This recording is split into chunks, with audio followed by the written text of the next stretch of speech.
கற்சிலை பேசுதடி, பார்ப்பவர் நெஞ்சிலெல்லாம் பரவசம் ஊட்டுதடி, பார்ப்பவர் நெஞ்சிலெல்லாம் பரவசம் ஊட்டுதடி. தாவும் கொடி மேலே ஒளி வீசும் தங்கச்சிலை போலே, தாவும் கொடி மேலே ஒளி வீசும் தங்கச்சிலை போலே, கற்சிலையின் பேரழகு என் சிந்தையை மயக்குதடி,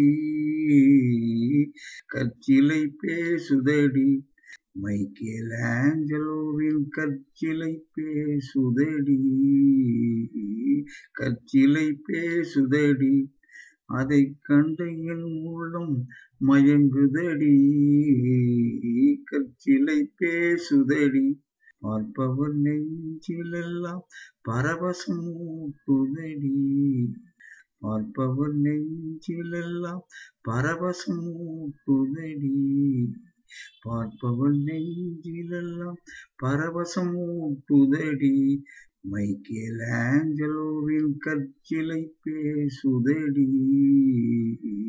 தாவும் கொடி மேலே ஒளி வீசும் தங்கச்சிலை போலே, தாவும் கொடி மேலே ஒளி வீசும் தங்கச்சிலை போலே, கற்சிலையின் பேரழகு என் சிந்தையை மயக்குதடி, தாவும் கொடி மேலே ஒளி வீசும் தங்கச்சிலை போலே, கற்சிலையின் பேரழகு என் சிந்தையை மயக்குதடி, கற்சிலை பேசுதடி, கண்ணே கற்சிலை பேசுதடி, கற்சிலை பேசுதடி. சைனாவின் சிற்பி மைக்கேல் ஆஞ்சலோவின் சிற்பங்கள் பார்ப்பவர் நெஞ்சிலெல்லாம் பிரமிப்பை ஊட்டி பிரம்மனால் படைக்கப்பட்ட உயிருள்ள மனிதர்களாக காட்சியளிக்க வைக்கிறது. சைனாவினால் நடத்தப்படும் மத்திய தொலைக்காட்சி மைக்கேல் ஆஞ்சலோவின் தலைசிறந்த படைப்புகளான மனித உணர்வை தூண்டும் சிற்பங்களை அவைகளின் பிறப்புறுப்புகள் தெளிவாக தெரியும் நிலையில் பொருட்காட்சியில் வைக்கப்பட்டிருந்ததை ஒளிபரப்பினார்கள்.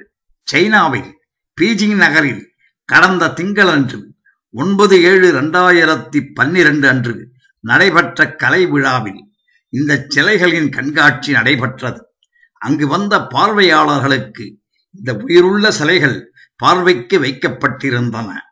15ஆம் நூற்றாண்டில் சலவை கற்களால் செதுக்கப்பட்ட வேலைப்பாடு வாய்ந்த சிற்பிகளின் அயராத உழைப்பால் உருவாக்கப்பட்ட புத்துணர்வு ஊட்டும் 67 சிற்பங்கள் பார்வைக்கு வைக்கப்பட்டிருந்தன. இவைகள் பீஜிங் நகரில் நூற்றாண்டு விழா வைபவத்தில் பார்வையாளர்களால் பார்வையிடுவதற்காக சைனாவின் தேசிய பொருட்காட்சியகம் கடந்த 9/7/2012 திங்கட்கிழமையன்று பிறப்பு உறுப்புகளோடு காட்சி தரும் இதய துடிப்பை தூண்டும் சலவை கற்களாலான இந்த சிறப்புமிகு சிற்பங்களின் கண்காட்சியை பார்வைக்காக ஒளிபரப்பினார்கள்.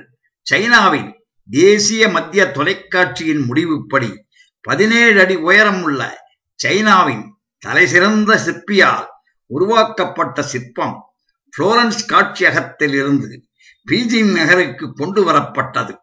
இந்த காட்சிகள் வயது வந்தவர்கள் மட்டும் பார்க்கக்கூடிய பாலியல் காட்சிகளைப் போல் இருந்ததால் சைனாவின் இணையதளங்களில் இவை காட்டுத்தீயைப் போல் பரவியது.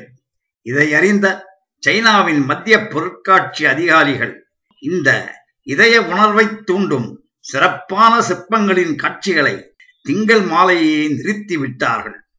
சைனாவின் மத்திய தொலைக்காட்சி நீக்கிய சிற்பங்களில் அப்படி என்ன சிறப்பு உள்ளது என்பதை அறிய இணையதளங்களில் சிசிடிவியின் சிற்பங்களின் சிறப்பு வேலைப்பாடுகள் என்ற தலைப்போடு பல்லாயிரக்கணக்கானவர்கள் தேடினார்கள்.